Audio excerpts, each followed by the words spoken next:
दोस्तों, एक छोटी सी रिक्वेस्ट है। कहानी अगर अच्छी लगे तो प्लीज कहानी को लाइक और वीडियो को शेयर जरूर किया करें। और अगर अभी तक आपने सोमी लव स्टोरीज को सब्सक्राइब नहीं किया है तो प्लीज दोस्तों चैनल को सब्सक्राइब जरूर कर लेना, ताकि ऐसी ही प्यारी प्यारी कहानियाँ आप तक पहुँचती रहें। आइए आज की कहानी का पार्ट 1 सुनते हैं। तुम्हें क्या लगता है मैं इतनी बड़ी बेवकूफ़ी करूँगा? बेवकूफ़ी तो करनी पड़ेगी मेरी जान, क्योंकि तुम्हारे पास और कोई ऑप्शन नहीं है।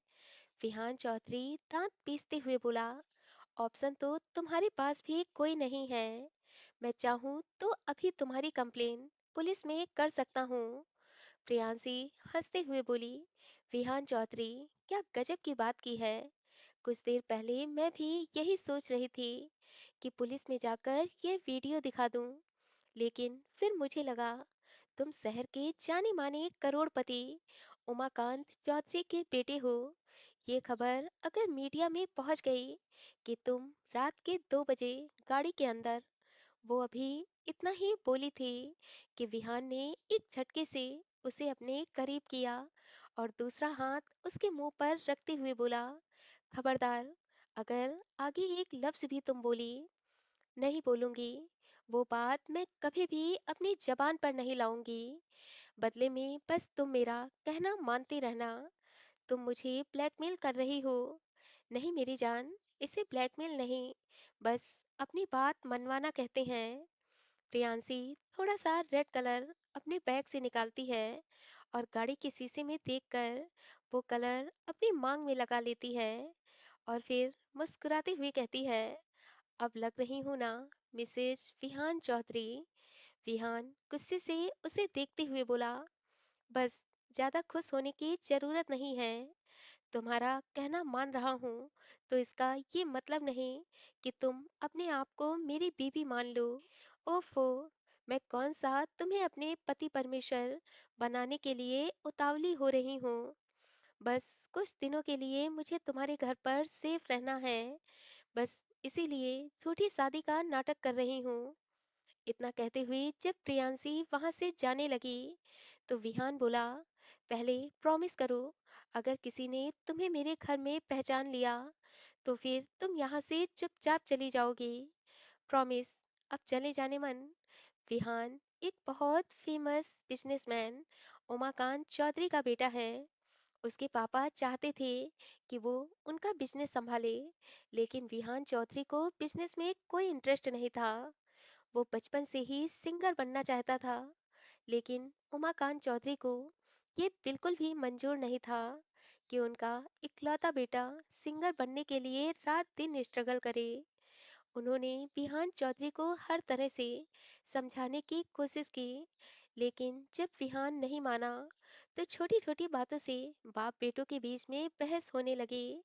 और ये छोटी छोटी बातें कब उन दोनों के बीच दीवार बनकर खड़ी हो गईं, ये उन दोनों को पता ही ना चला। विहान की मम्मी सारिका जी को घर और बच्चों में कोई इंटरेस्ट ही नहीं था। उनके लिए सिर्फ किटी पार्टी, उनके दोस्त और पैसा ही मायने रखता था। इसलिए उन्होंने अपने आप को रिजर्व कर लिया था। विहान और उसकी बहन अहाना को उसकी दादी विमला जी ने ही पाल पोस कर बड़ा किया था। विहान ने जब उमाकांत चौधरी का बिजनेस ज्वाइन नहीं किया तो उन्हें अहाना से एक उम्मीद जगी थी और उन्होंने अहाना से अपना बिजनेस संभालने के लिए कहा, लेकिन अहाना ने बिजनेस संभालने से साफ इनकार कर दिया और कहा कि वो इस दुनिया में लोगों की मदद करने के लिए आई है। और इस तरह से उसने कॉलेज टाइम में ही एक एनजीओ बना लिया और अपने कुछ दोस्तों के साथ मिलकर एनजीओ चलाने लगी। एनजीओ चलाने में वो इतनी व्यस्त हो गई कि कई कई दिन हो जाते वो घर वापस ही नहीं आती। उमाकांत चौधरी अपने दोनों बच्चों से निराश हो गए थे, इसलिए उन्होंने अपने दोनों बच्चों से बात करना ही बंद कर दिया था। विहान को उसकी मम्मी का तो प्यार कभी मिला ही नहीं था, और जब उसके डैड ने भी उससे बात करना बंद कर दिया तो विहान पूरी तरह से अकेला पड़ गया। और फिर अपना मन बहलाने के लिए वो ज्यादातर अपना समय दोस्तों के साथ ही बिताने लगा। उसके दोस्तों में लड़कियां भी थीं जो उसका साथ पाने के लिए बेकरार रहती थीं। हालांकि विहान अच्छी तरह से जानता था कि उन सारी लड़कियों को विहान में कम, उसके पैसों में ज्यादा इंटरेस्ट है, और वो विहान के नजदीक इसीलिए आना चाहती हैं क्योंकि वो एक करोड़पति बिजनेसमैन का इकलौता बेटा है। लेकिन फिर भी सब कुछ जानने के बावजूद भी विहान ने उन लड़कियों से अपनी दोस्ती नहीं तोड़ी थी। आज जब वो लेट नाइट पार्टी करके अपनी दोस्त सुहाना को उसके घर ड्रॉप करने जा रहा था, तो रास्ते में उसकी गाड़ी खराब हो जाती है। सुहाना, जो काफी टाइम से विहान को अपना बनाने की कोशिश कर रही थी, आज उसे पूरा मौका मिल गया था। वो डरने का नाटक करती है और विहान के गले लग जाती है। विहान जैसे ही उसे खुद से दूर करने की कोशिश करता है, तो वह विहान को और भी कसकर पकड़ लेती है और फिर जानबूझकर वो अपना चेहरा उसके चेहरे के करीब ले जाती है और बहुत मदहोशी भरे अंदाज में कहती है, विहान, मैं इस पल को तुम्हारे साथ बहुत करीब से महसूस करना चाहती हूँ।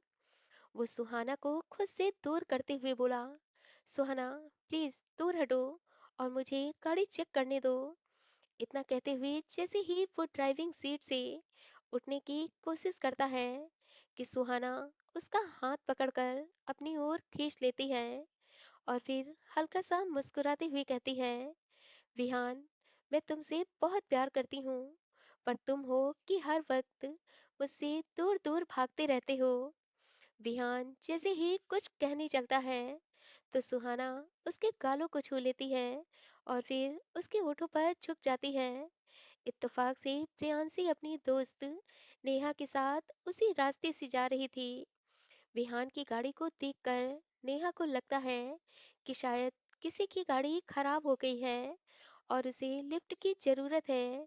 यही बात सोचकर नेहा और प्रियांशी अपनी गाड़ी से बाहर आती हैं। नेहा जैसे ही विहान को देखती है, तो वो उसे पहचान जाती है।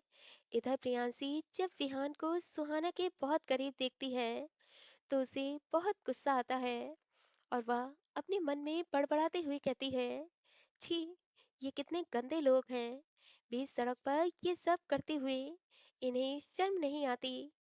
वो नेहा का हाथ पकड़कर वहां से चलने को कहती है। इधर विहान जल्दी से उठ जाता है और सुहाना को डांटते हुए कहता है, ये क्या कर रही थी तुम? तुम्हें पता है ना कि मुझे ये सब पसंद नहीं। विहान, मैं तुम्हारी गर्लफ्रेंड हूँ और तुमसे प्यार भी करती हूँ, तो इसमें गलत क्या है? गलत ये है कि मैं तुमसे प्यार नहीं करता और ना ही तुम मेरी गर्लफ्रेंड हो। बस फ्रेंड हो तो फ्रेंड बनकर ही रहो। विहान दूसरी गाड़ी से सुहाना को उसके घर ड्रॉप करवा देता है।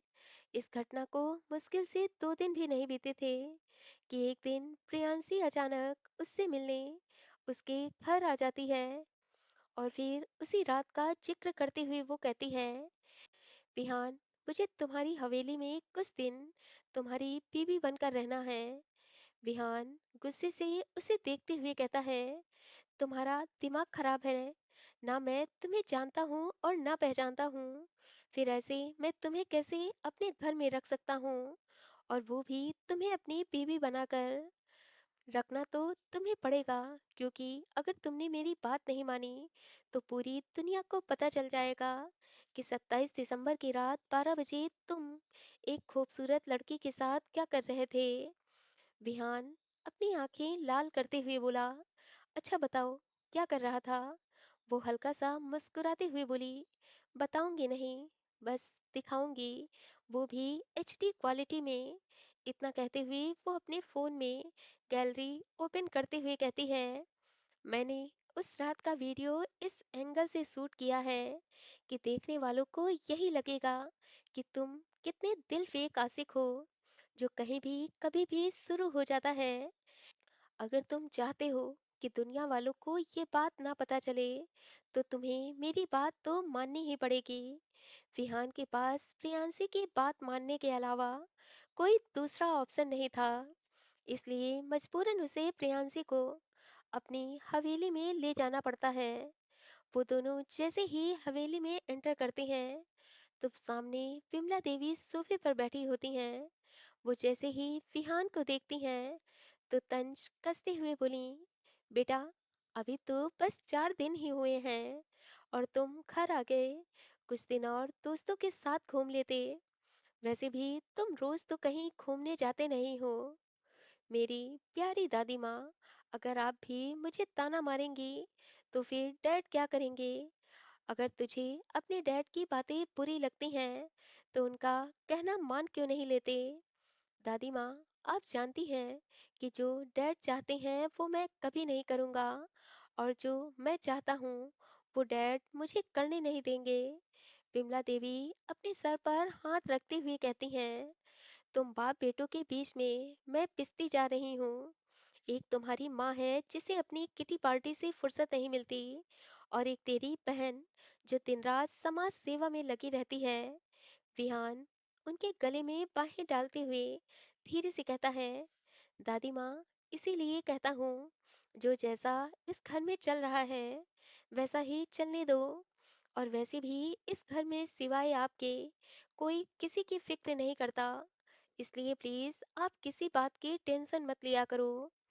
विमला देवी आगे बढ़कर उसके सर पर एक चपत लगाते हुए कहती हैं, मुझे ज्ञान दे रहा है। खुद तो 24 साल का हो गया है, लेकिन अभी भी बच्चा बना है। आखिर तू अपनी जिम्मेदारी कब समझेगा? अब तो मुझे ऐसा लगता है कि तेरी शादी करवा दूं। जब तेरी बीवी रोज तुझे डंडे मारकर ऑफिस भेजेगी, तब तेरी अगली ठिकाने लगेगी। विहान हंसते हुए विमला देवी के गले लग जाता है। तभी पायलों की छन छन सुनकर विमला देवी पीछे मुड़कर देखती हैं, तो सामने प्रियांशी खड़ी थी। रेड कलर की साड़ी में प्रियांशी को देखकर विमला देवी विहान से पूछती हैं, ये कौन है? विहान कुछ कहता, इससे पहले ही प्रियांशी विमला देवी के पास आती है और झुककर उन्हें प्रणाम करती है। विमला चौधरी एक कदम पीछे हटते हुए कहती हैं, ठीक है, प्रणाम बाद में करना। पहले मुझे ये बताओ कि तुम हो कौन? प्रियांशी थोड़ा शर्माते हुए नजरें झुकाकर कहती है, दादी माँ, विहान ने मुझसे शादी की है। प्रियांशी की बात सुनकर विमला चौधरी को 440 का झटका लगता है। वो विहान को गुस्से भरी नजर से देखते हुए कहती हैं, विहान, ये लड़की क्या कह रही है? विहान अपने मन में बड़बड़ाते हुए कहता है, दादी माँ, मुझे भी समझ में नहीं आ रहा है कि ये बला मेरे गले क्यों पड़ रही है। विहान को चुप देखकर विमला जी बहुत सख्त अंदाज में कहती हैं, विहान, जवाब दो, ये लड़की है कौन? प्रियांशी आगे बढ़कर विमला चौधरी के पांव पकड़ लेती है और धीरे से कहती है, दादी माँ, आप इनसे कुछ भी मत पूछिए। इन्होंने इमोशनल होकर मुझसे शादी तो कर ली, लेकिन अब मुझे आपके सामने लाने में इन्हें डर लग रहा था, इसलिए ये अब कुछ भी नहीं बोल पा रहे हैं। विमला जी गुस्से भरी नजर से विहान को देखती हैं और कहती हैं, सच्चाई क्या है, तुम मुझे बताओगे? विहान एक नजर प्रियांशी को देखता है, तो प्रियांशी उसे आंखों ही आंखों में वीडियो दिखाने का इशारा करती है। उन इशारों को देखकर विहान विमला जी से कहता है, दादी माँ, ये सच कह रही है। विहान, अगर तुम्हें शादी करनी थी तो तुमने मुझसे कहा होता, मैं तुम्हारी शादी रीति रिवाजों के साथ करवाती। दादी माँ, प्लीज मान जाओ ना, और कुछ दिनों के लिए इसे अपनी बहू समझ लो। क्या? कुछ दिनों में आप इसे अपनी बहू समझने लगेंगी, ऐसा मैं कहना चाहता था। विहान, मैं तो इस शादी को एक्सेप्ट कर लूंगी, लेकिन तुम्हारे डैड तुम्हारी इस शादी को कभी एक्सेप्ट नहीं करेंगे। एक तो पहले ही वो तुमसे नाराज रहते हैं, क्योंकि ना तो तुम बिजनेस में ध्यान देते हो और ना ही अपनी कोई रिस्पॉन्सिबिलिटी समझते हो। और अब ये शादी करके तुमने जो उनका नाम खराब किया है, तो इस बात को वो कभी नहीं भूलेंगे। विहान प्रियांशी को घूर कर देखता है और अपने मन में कहता है, दादी, बेशक मेरे और डैड के बीच में बहुत डिफरेंसेस हैं, पर यह भी सच है कि मैं चौधरी खानदान का नाम कभी भी खराब नहीं करूंगा। आज अगर मैं इस लड़के को अपनी बीवी बनाकर लाया हूँ, तो उसके पीछे भी यही कारण है। विमला चौधरी बहुत ध्यान से प्रियांशी को देखती हैं और कहती हैं, तुम्हारे मम्मी पापा को पता है कि तुमने शादी कर ली। प्रियांशी उदास होते हुए कहती है, दादी माँ, मेरा इस दुनिया में कोई नहीं है। विमला चौधरी जैसे ही प्रियांशी के मुंह से ये बात सुनती हैं, तो उन्हें प्रियांशी पर बहुत तरस आ जाता है।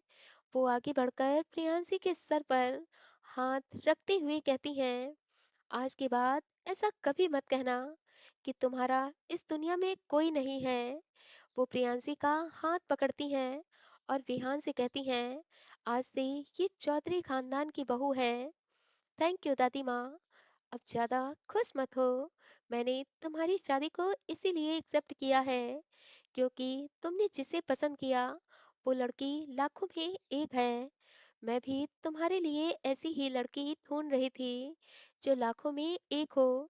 दादी की बात सुनकर विहान प्रेयांशी को देखता है और अपने मन में कहता है, दादी माँ, शायद आपको पता नहीं, ये लड़की लाखों में नहीं करोड़ों में एक है, पर खूबसूरती में नहीं, बल्कि चालसाजी में।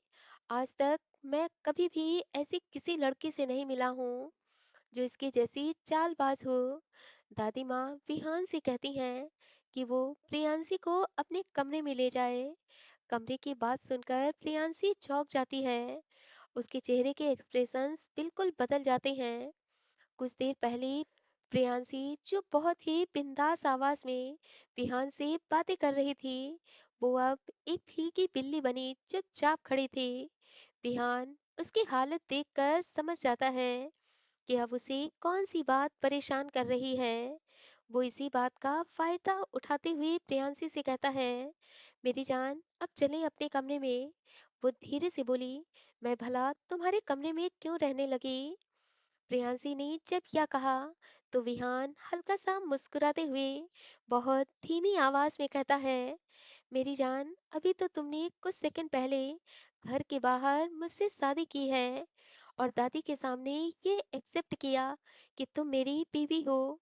अब अगर शादी की है तो पति के साथ एक कमरे में एक ही बेड पर सोना भी होगा, और सबसे बड़ी बात, आज की रात सुहाग रात भी मनानी होगी। वो मासूम सा मुंह बनाते हुए बोली, लेकिन मैंने तो तुमसे शादी की ही नहीं। ये सिर्फ हम दोनों जानते हैं। दादी माँ और इस घर के सारे नौकर तो यही जानते हैं कि तुमने मुझसे शादी की है। इसलिए इन लोगों को हम दोनों पर शक ना हो, इसलिए हमें सुहाग रात तो मनानी पड़ेगी। इतना कहते हुए विहान बड़े प्यार से प्रियांशी को अपने कमरे की तरफ चलने का इशारा करता है। प्रियांशी देखती है कि विमला देवी उसे बहुत गौर से देख रही हैं, तो वो विहान के साथ धीरे धीरे कमरे की तरफ जाने लगती है। विहान कमरे में जैसे ही आता है, तो वो दरवाजा लॉक कर लेता है। प्रियांशी गुस्सा करते हुए कहती है, बाहर तो मैंने तुम्हारी दादी के सामने कुछ नहीं कहा, लेकिन एक बात मेरी अच्छी तरह से समझ लो, मैं ना तो तुमसे प्यार करती हूँ और ना ही तुम्हारी बीवी बनने में कोई इंटरेस्टेड हूँ। इसलिए ये पति वाली हरकतें करना बंद करो। मैं कुछ दिनों में यहाँ से चली जाऊंगी। प्यार तो मुझसे करती नहीं और मुझ में कोई इंटरेस्ट भी नहीं है, तो फिर तुम झूठ बोलकर मेरे घर पर क्यों रह रही हो? मजबूरी है। कैसी मजबूरी? मैं अभी तुम्हें कुछ नहीं बता सकती। वो झल्लाते हुए बोला, यार, इतना सस्पेंस क्यों क्रिएट कर रही हो? सीधी तरीके से बता क्यों नहीं देती कि तुम आखिर मेरी बीवी बनकर इस घर में क्यों रहना चाहती हो? अगर तुम सच सच बता दोगी तो शायद मैं तुम्हारी कोई मदद कर पाऊं। प्रियांशी गुस्से से उसे घूरते हुए कहती है, ना तो मुझे तुम्हारी मदद की जरूरत है और ना ही तुम्हारी सलाह की। इसलिए जाओ और चुपचाप जाकर सो जाओ। प्रियांशी के इस तरह बोलने पर विहान उसकी आंखों में देखते हुए कहता है, आज तो तुमने मुझसे ऊंची आवाज में बात कर ली और मैंने तुम्हारी ऊंची आवाज को बर्दाश्त भी कर लिया। लेकिन आज के बाद कभी भी मुझसे इस टोन में बात मत करना, क्योंकि मैं बर्दाश्त भी वहीं तक करता हूँ जहाँ तक मेरी बर्दाश्त की लिमिट होती है। इतना कहते हुए विहान अपनी शर्ट उतारने लगता है, तो प्रियांशी अपना मुंह फेरते हुए कहती है, अरे ये तुम क्या कर रहे हो? विहान उसे डराने के लिए बहुत मदहोशी भरे अंदाज में कहता है, सुहाग रात मनाने की तैयारी। विहान की बात सुनकर प्रियांशी डर जाती है और फिर वो एक कदम पीछे हटते हुए धीरे से कहती है, देखो, ये जो तुम कर रहे हो ना, वो सही नहीं है। मैं ना तो तुम्हारी बीवी हूँ और ना ही तुमसे प्यार करती हूँ। कोई बात नहीं, एक बार सुहाग रात हो जाने दो, फिर प्यार भी करने लगोगी। ट्रस्ट मी, ऐसा प्यार करूंगा कि मेरी शिद्दतों को कभी नहीं भूल पाओगी। प्लीज ऐसा मत कहो। मैं अभी बस 21 साल की हूँ और मैंने पहले ये सब कभी नहीं किया है। प्रियांशी विहान की बात सुनकर बहुत घबरा गई थी, इसलिए उसके मन में जो आ रहा था वो कहती जा रही थी। विहान जान गया था कि प्रियांशी की हालत खराब हो रही है, इसलिए वो प्रियांशी को परेशान करने के लिए कहता है, कोई बात नहीं जान, मैं कई बार कर चुका हूँ, इसलिए बहुत अच्छी तरह से तुम्हें भी समझा दूंगा। तुम एक टैलेंटेड लड़की हो, देखना बहुत जल्द ही सब कुछ सीख जाओगी। नहीं, दूर रहो मुझसे। तुमने दादी माँ के सामने कहा है कि तुम मेरी बीवी हो, तब से मैं खुद को तुम्हारा पति मानने लगा हूँ, इसलिए अब जल्दी से मेरी बाहों में आ जाओ और आज की रात को यादगार बना दो। प्रियांशी उसे धक्का देती हुई कहती है, खबरदार, अगर मेरे पास आए। मैं इतनी भी मजबूर नहीं हूँ कि यहाँ रहने की कीमत मुझे अपना सब कुछ खोकर चुकाना पड़े। मैं अभी और इसी वक्त यहाँ से जा रही हूँ और जाते जाते तुम्हारी दादी माँ को भी बता दूंगी कि मैंने आपसे झूठ कहा था। इतना कहते हुए जब वो दरवाजा खोलने लगती है, तो विहान उसका रास्ता रोकते हुए कहता है, तुम यहाँ से कहीं नहीं जा सकती। अब जाओ, जाकर सो जाओ। पहले तुम अपने कपड़े पहनो। क्यों, तुम्हें शर्म नहीं आती इस तरह से मेरे सामने खड़े हो? मुझे तो शर्म नहीं आती। अगर तुम्हें आती है तो तुम मुझे ना देखो। जब तक मैं तुम्हारे साथ तुम्हारे कमरे में रहूंगी, तुम मेरे सामने कपड़े नहीं चेंज करोगे। विहान अपनी शर्ट उतार चुका था। वो प्रियांशी के बिल्कुल सामने आकर खड़ा हो गया। प्रियांशी की नजरें उसके फौलादी सीने पर टिकी हुई थीं। उसकी जिम्नास्टिक बॉडी को देखकर प्रियांशी कुछ देर तक उसे देखती ही रही। विहान को जब महसूस हुआ कि प्रियांशी उसे एकटक देख रही है, तो वो उसकी आंखों के आगे चुटकी बजाते हुए बोला, अभी कुछ देर पहले तो कह रही थी कि तुम्हें मुझ में कोई इंटरेस्ट नहीं है, फिर अचानक ये इंटरेस्ट कहाँ से आ गया? प्रियांशी अपनी नजरें फेरते हुए बोली, मिस्टर विहान चौधरी, मुझे सच में तुम में कोई इंटरेस्ट नहीं है। मैं तो बस देख रही थी कि जितनी मेहनत तुम अपनी बॉडी बनाने में करते हो, उतनी ही मेहनत अगर अपना कैरियर बनाने में कर लेते, तो शायद तुम्हारे और तुम्हारे डैड के बीच में इतने डिफरेंसेस नहीं होते। विहान उसकी चिन को कसकर पकड़ते हुए बोला, तुम मेरे और मेरे डैड के बारे में ये सब कैसे जानती हो? कहीं ऐसा तो नहीं कि तुम यहाँ हम लोगों से बदला लेने के लिए आई हो? Just shut up. मैं बदला लेने में विश्वास नहीं करती। और रही बात तुम्हारी पर्सनल बातें जानने की, तो मैं तुम्हें बता दूं कि तुम फेमस बिजनेसमैन उमाकांत चौधरी के इकलौते बेटे हो, जिसकी 200 करोड़ की कंपनी है। तुम लाख अपनी पर्सनल बातें छुपाने की कोशिश करो, लेकिन मीडिया से तुम्हारी पर्सनल बातें छुप नहीं पाती। मैंने एक नहीं कई बार मैगजीन में पढ़ा है कि फेमस बिजनेसमैन उमाकांत चौधरी का इकलौता बेटा उन्हें अपना आइडियल नहीं, अपना सबसे बड़ा दुश्मन समझता है। क्या? क्यों? तुम्हें इन सब खबरों के बारे में क्या पता नहीं है, या फिर पता होने के बावजूद भी तुम उन खबरों को इग्नोर करते रहते हो? प्रियांशी अपने फोन में विहान चौधरी का नाम सर्च करती है और फिर विहान चौधरी से रिलेटेड उन सारी न्यूज को पढ़कर सुनाती है। विहान को वो सारी न्यूज पढ़कर बहुत आश्चर्य होता है। वो अपने मन में कहता है, आखिर मेरी पर्सनल बातें मीडिया तक कौन पहुंचाता है। और सबसे बड़ी बात, मेरे और डैड के बीच में सिर्फ विचारों का डिफरेंसेस है, फिर मीडिया वाले ऐसी न्यूज़ कैसे बना सकते हैं। विहान बहुत देर तक सारी न्यूज़ पढ़ता रहता है। उधर प्रियांशी बड़े आराम से बेड पर सोने लगती है। विहान जब उसे सोते हुए देखता है तो अपने मन में कहता है कि आखिर इस लड़की की ऐसी कौन सी मजबूरी है जो या कुछ दिनों के लिए मेरी बीवी बनकर मेरे घर पर रह रही है। वो अभी ये सोच ही रहा था कि तभी उसकी नज़र प्रियांशी के मोबाइल पर जाती है। वो अपने मन में सोचता है कि जरूर प्रियांशी के मोबाइल में कुछ तो ऐसा होगा जिससे उसे पता चल जाए कि आखिर वो यहाँ पर उसकी बीवी बनकर क्यों रह रही है। यही बात सोचकर वो प्रियांशी का मोबाइल उठाकर उसे अनलॉक करता है, लेकिन मोबाइल में पासवर्ड लगा था, इसलिए वो प्रियांशी की फिंगरप्रिंट से ही मोबाइल को अनलॉक करता है। पूरा मोबाइल देखने के बाद उसे ऐसा कुछ भी नहीं मिलता जिससे उसे पता चलता कि प्रियांशी उसके घर में क्यों रह रही है। वो जैसे ही फोन की गैलरी ओपन करता है तो उसमें प्रियांशी की एक से बढ़कर एक खूबसूरत तस्वीर थी। उन तस्वीरों को देखकर वो इतना तो समझ गया था कि प्रियांशी कोई बहुत बड़े अमीर खानदान से ताल्लुक रखती है। तस्वीरों में जो उसने ड्रेस पहनी थी वो सब बहुत बड़े बड़े डिजाइनर की ड्रेस थी और उन ड्रेसों की कीमत लाखों में थी। विहान का यह सोचकर दिमाग खराब हो रहा था कि आखिर जब प्रियांशी इतनी अमीर है कि वो लाखों में ड्रेस पहन सकती है तो रहने के लिए किसी बड़े 5 स्टार होटल को उसने क्यों नहीं चुना। क्यों उसने ऐसा नाटक किया कि वो उसकी बीवी है। यही बात सोच सोचकर उसका दिमाग फटा जा रहा था। वो प्रियांशी का फोन उसी जगह पर रख देता है और वो सोई हुई प्रियांशी को देखता है तो फिर उसकी नज़र उसके चेहरे से नहीं हटती। वो सो रही थी और विहान का दिल बेचैनी से धड़क रहा था।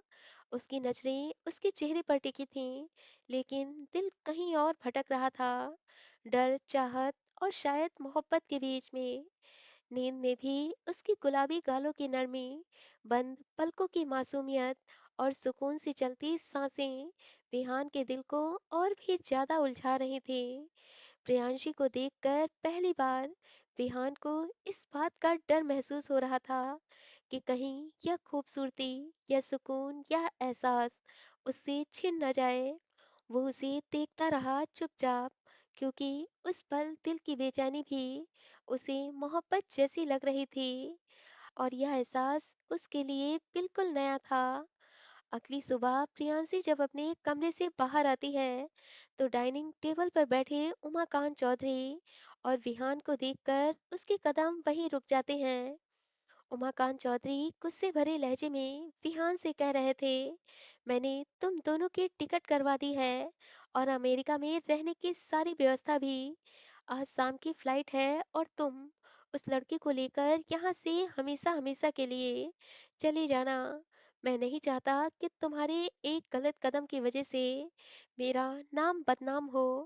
डैड, मैंने शादी की है, कोई गुनाह नहीं, इसमें आपका नाम कैसे बदनाम हो सकता है। फालतू की बातें मत करो और जैसा मैंने कहा है वैसा करो। इतना कहते हुए वो वहां से चले जाते हैं और विहान डाइनिंग टेबल पर रखे कांच की प्लेट को जमीन पर पटकते हुए कहता है, मैं आपके हाथों की कठपुतली नहीं हूँ कि सर झुकाकर चुपचाप आपके इशारे पर नाचता रहूं। तभी वहां विमला जी आ जाती हैं और विहान को समझाते हुए कहती हैं, विहान, बात को समझने की कोशिश करो।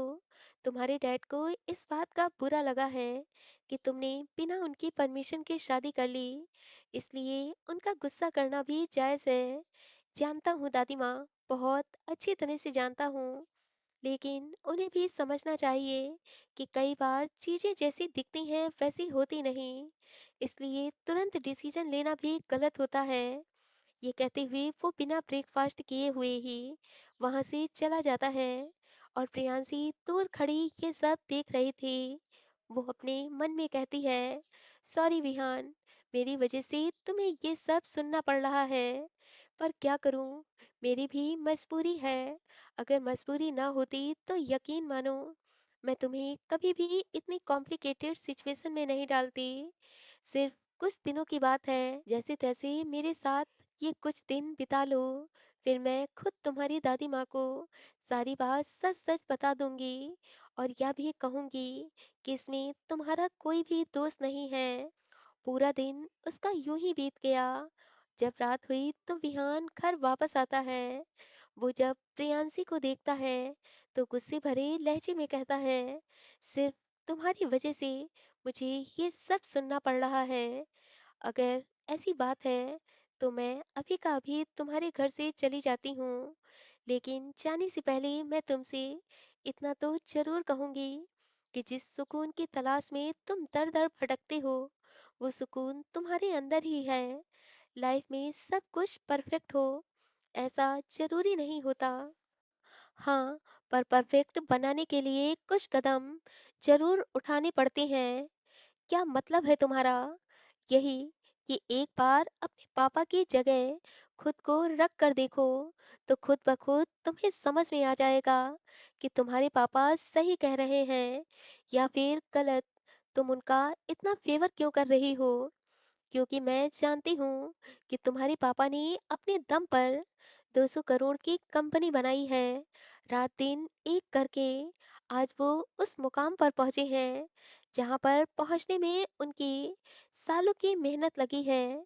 फिर तुम ही बताओ, उस मुकाम पर पहुंचने के बाद वो किसी भी इंसान पर कैसे भरोसा कर सकते हैं? इसलिए अगर वो चाहते हैं कि तुम उनका बिजनेस संभालो, तो इसमें गलत क्या है? अच्छा, तो तुम इनडायरेक्टली ये कहना चाहती हो कि मुझे जिससे खुशी मिलती है मैं वो काम ना करूं? नहीं, अगर सिंगिंग करना तुम्हारा पैशन है तो तुम बिजनेस के साथ साथ एज ए हॉबी तुम सिंगिंग भी कर सकते हो। इतना कहते हुए वो जब कमरे से बाहर जाने लगती है तो वो एक बार फिर पीछे मुड़कर देखती है और कहती है, हो सके तो जो मैंने कहा है उन बातों के बारे में सोचना जरूर। तुम कहाँ जा रही हो? वो धीरे से मुस्कुराते हुए कहती है, ज्यादा खुश मत हो, क्योंकि इतनी जल्दी मैं तुम्हारा पीछा नहीं छोड़ने वाली। विहान भी इसकी बात पर हल्का सा मुस्कुरा देता है। प्रियांशी तो वहां से चली जाती है और विहान अपने मन में कहता है, 2 दिन हुए हैं इस लड़की से मिले हुए, पर ना जाने क्यों इससे बहुत अपनापन लगता है। कुछ तो खास है इस लड़की में, तभी तो जब ये सामने होती है तो दिल में कोई दर्द नहीं होता। ऐसा लगता है मेरी जिंदगी बहुत हसीन और सुकून भरी है। वो प्रियांशी की बातों के बारे में सोचता है और फिर इंटरनेट पर उन खबरों को सुनता है जो उसके और उसके पिता के बारे में कही गई थी। उसे अब समझ में आ रहा था कि क्यों उसके डैड हर वक्त गुस्से में रहते हैं, क्यों छोटी छोटी बातों पर वो अक्सर बहस करने लगते। वो अपने बचपन के उन दिनों को याद करता है जिसमें उसके डैड ने हमेशा उसे सपोर्ट किया था और बहुत बिजी होने के बावजूद भी टाइम निकालकर उसके साथ टाइम स्पेंड किया था। उसकी मॉम को तो कभी फुर्सत ही नहीं थी कि वो विहान के स्कूल में होने वाले फंक्शन को अटेंड करती, लेकिन उसके डैड हमेशा उसके हर फंक्शन में समय पर पहुंचते और उसे मोटिवेट भी करते। पर कॉलेज खत्म होने के बाद धीरे धीरे उन दोनों के रिश्ते खराब होते गए। उसे इस बात का एहसास हो गया था कि उसके डैड इस समय बहुत अकेले हैं और वो इस समय कितना अकेला फील कर रहे हैं। करीब 2 घंटे बीत गए थे और अभी तक प्रियांशी कमरे में वापस नहीं आई थी, इसलिए उसे प्रियांशी की चिंता होती है और वो प्रियांशी को ढूंढते ढूंढते गार्डन की तरफ जाने लगता है। तभी वो अपने डैड को किसी से फोन पर बात करते हुए सुनता है। उसके डैड फोन पर कह रहे थे, मिस्टर सिंघानिया, मैं अपनी कंपनी को सेल करना चाहता हूँ। पर क्यों?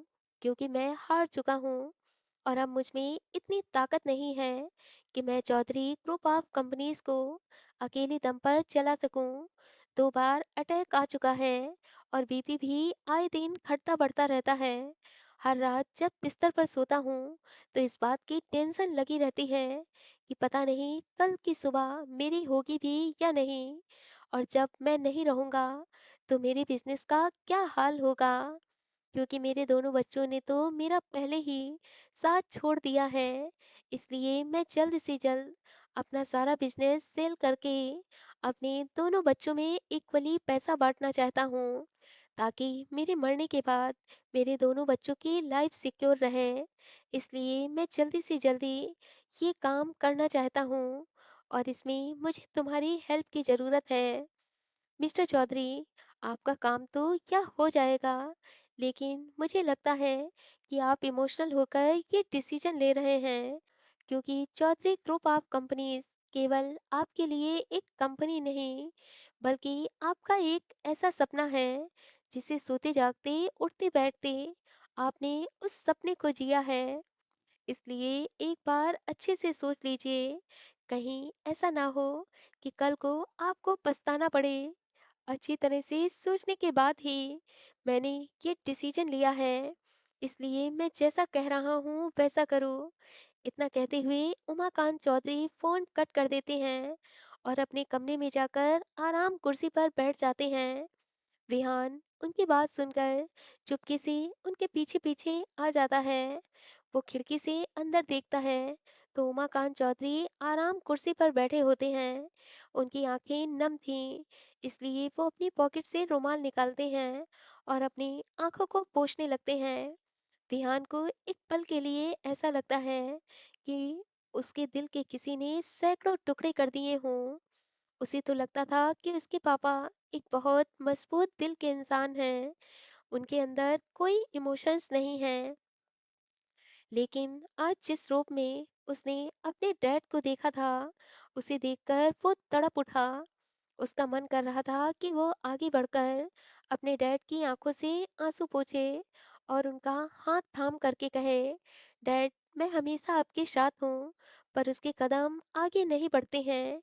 उसे प्रियांशी की बात याद आती है कि अगर तुम अपनी डैड की जगह खुद को एक बार रख कर देखो तो सोचो कैसा महसूस करोगे। उमाकांत चौधरी की नम आंखें देखकर बिहान की भी आंखें नम हो गई थीं। वो अपने कमरे में आ जाता है और फिर अपने लैपटॉप में अपनी कंपनी के बारे में सर्च करता है। तो उसे पता चलता है कि उसके पापा ने कितनी मेहनत से कंपनी को इस मुकाम तक पहुंचाया है। उनकी सूझबूझ और बिजनेस करने के शानदार तरीके ने उनकी कंपनी को कभी भी लॉस नहीं होने दिया। अगली सुबह जब उसकी नींद खुलती है तो घड़ी में 7 बज रहे होते हैं और प्रियांशी शावर लेकर बाहर आ चुकी थी। पिंक कलर के सूट में वो बेहद खूबसूरत लग रही थी। उसने कोई मेकअप नहीं किया था, लेकिन फिर भी वो बहुत खूबसूरत लग रही थी। उसकी गुलाबी गालों की लालिमा और ओठों की गुलाबी रंगत बिहान के दिल में उतरती जा रही थी।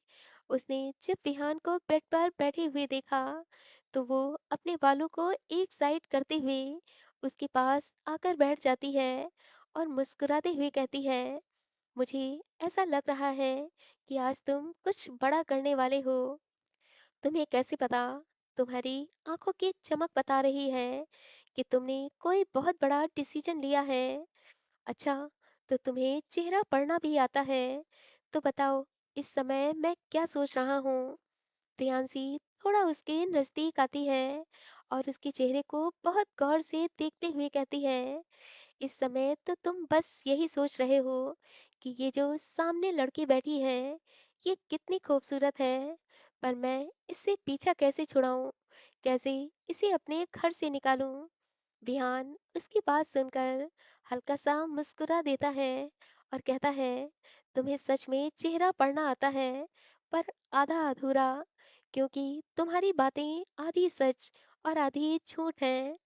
अच्छा जी, तो बताओ ना, मेरी कौन सी बात झूठ और कौन सी सच है? सच ये है कि तुम सच में बहुत खूबसूरत हो। तुम्हारी ये कर्ली बाल तुम्हें और भी खूबसूरत बनाते हैं।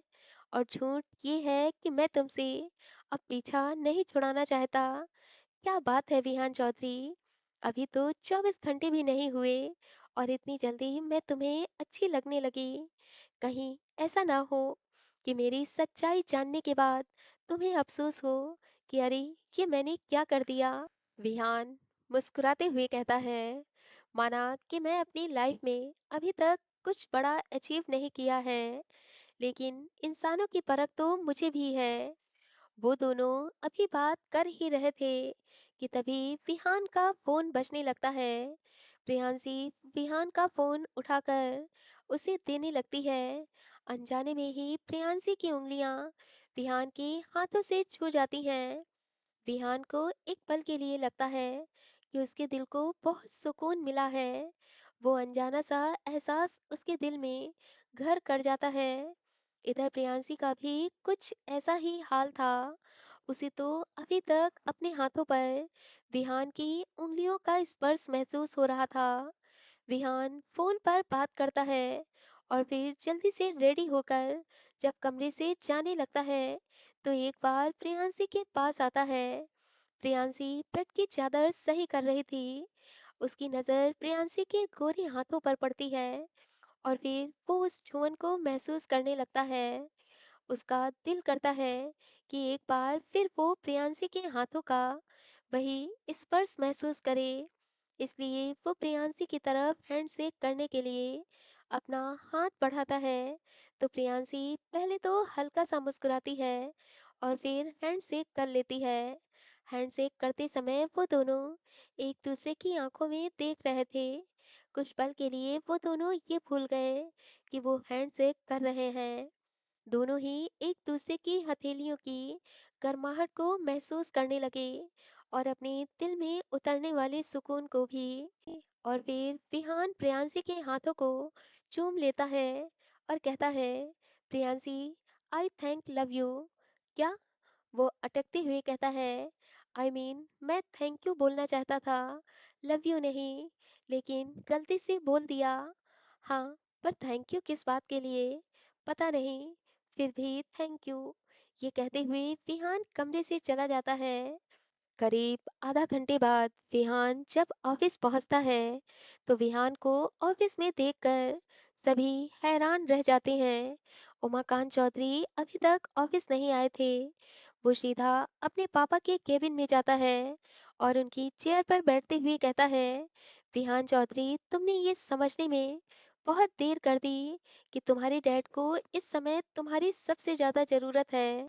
वो उमाकांत चौधरी के असिस्टेंट से मिलकर कंपनी के बारे में सारी जानकारी लेता है और कहता है आज से वो डेली ऑफिस आएगा, इसलिए उसके लिए एक बहुत ही काबिल असिस्टेंट हायर करो। अभी मुश्किल से 1 घंटा भी नहीं बीता था कि उमाकांत चौधरी ऑफिस में कदम रखते हैं और जैसे ही वो अपनी चेयर पर विहान को बैठे हुए देखते हैं तो उन्हें अपनी आंखों पर विश्वास ही नहीं होता।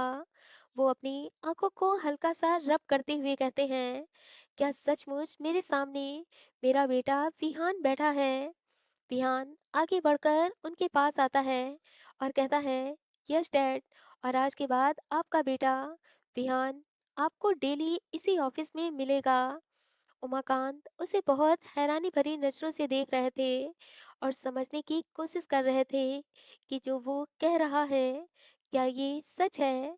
विहान समझ जाता है, इसलिए वो अपने डैड का हाथ पकड़ता है और कहता है, सॉरी डैड, मैंने आपको बहुत हर्ट किया, बट आई प्रॉमिस आज के बाद आपको आपके बेटे से कोई शिकायत नहीं होगी और मैं पूरी कोशिश करूंगा कि इस बिजनेस को वैसे ही आगे बढ़ाऊं जैसे कि आपने इसे आगे बढ़ाया है।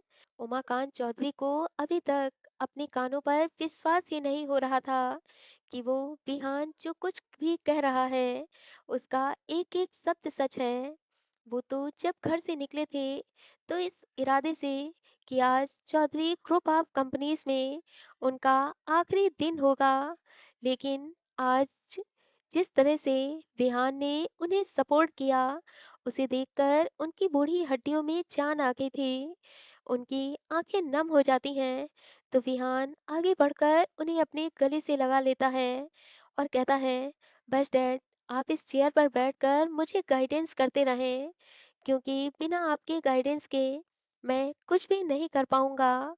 और फिर उस दिन के बाद विहान चौधरी ने पूरी तरह से अपने डैड का बिजनेस संभाल लिया था। दिन बीत रहे थे और विहान के दिल में प्रियांशी ने अपनी बहुत मजबूत जगह बना ली थी। उसे यही लगता था कि प्रियांशी की वजह से ही वो ये समझ पाया कि उसके पापा को उसकी कितनी ज़रूरत है। धीरे धीरे एक हफ्ता बीत गया था। लेट नाइट मीटिंग और काम के वर्कलोड की वजह से विहान अक्सर ऑफिस से लेट आता था। रात के 8 बज रहे थे और विहान ने प्रियांशी को कॉल करके ये बता दिया था कि आज उसकी बहुत इंपॉर्टेंट मीटिंग है, इसलिए वो दूसरे शहर जा रहा है। गर्मी कुछ ज़्यादा हो रही थी। प्रियांशी को साड़ी में बहुत गर्मी लग रही थी, इसलिए वो एक वन पीस निकालती है और यह सोचकर कि आज बिहान तो आएगा नहीं, इसलिए वो बेड पर लेट जाती है। बिहान की टी शर्ट बेड के साइड में रखी थी। वो शर्ट को अपने हाथों में लेकर कहती है, बिहान चौधरी, मुझे लगता था कि तुम एक प्ले बॉय हो और रात के अंधेरे में लड़कियों का फायदा उठाना तुम्हारा शौक है, लेकिन एक हफ्ते से तुम्हारे साथ हूँ। कभी भी मुझे तुम्हारे साथ अनसेफ महसूस नहीं हुआ। कभी भी ऐसा नहीं लगा कि तुम्हारी नजरें मुझे गलत तरीके से देख रही हैं। ये सब सोचते हुए न जाने कब प्रियांशी उसकी शर्ट को अपने सीने से लगा लेती है और अपनी आंखें बंद कर लेती है। टी शर्ट से आती हल्की मनमोहक खुशबू प्रियांशी को विहान की मौजूदगी का एहसास कराने लगती है। उसे लगता है कि उसका दिल जोरों से धड़क रहा है। तभी उसकी नज़र विहान की फोटो पर जाती है जिसमें वो मुस्कुरा रहा था। वो फोटो देखते हुए कहती है, इतना क्यों मुस्कुरा रहे हो? मैं तुमसे प्यार थोड़ो ना करती हूँ। वो तो मैं तुम्हारे साथ रह रही हूँ, इसी वजह से थोड़ा अट्रैक्शन हो गया है। इसके अलावा और कुछ भी हम दोनों के बीच में नहीं हो सकता। बस थोड़े दिन और बचे हैं और उसके बाद तुम्हारी राहें अलग और मेरी अलग। ये कहते हुए वो बेड पर लेट जाती है। बिहान की टी शर्ट को वो अभी भी अपने गले से लगाए हुए थी।